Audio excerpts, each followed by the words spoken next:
清明節食潤餅到啊，所以賣潤餅的生意當然嘛真好。來看中華北斗啊，這間潤餅皮這麼多人咧排隊，透早就開始賣啊。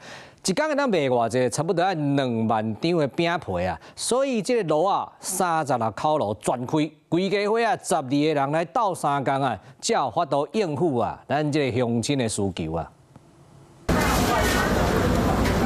手提米粉車啊，抹佇爐仔頂，拿做潤餅皮。業者一群兄36口爐趕工，因為清明節民眾要食潤餅。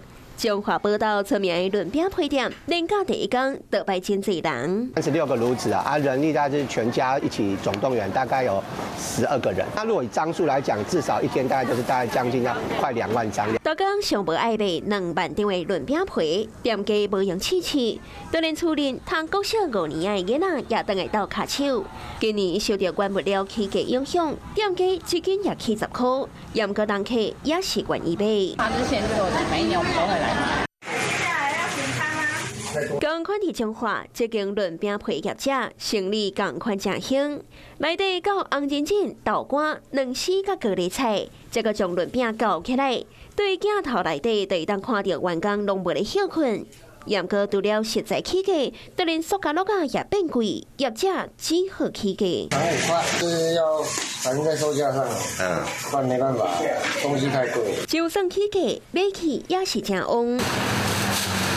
生意真好的，也有這間本地佇台中第2市場的內底，都愛訂排隊的潤餅店。今賣半店面換新主旨，也是吸引到真濟人客排隊。我吃了30幾年了，他從那個中山路那邊搬過來，我一直追他。台面上有幾大張餅皮，業者趕富富餅速度來搞潤餅，希望清明連假會當賣出上萬個潤餅。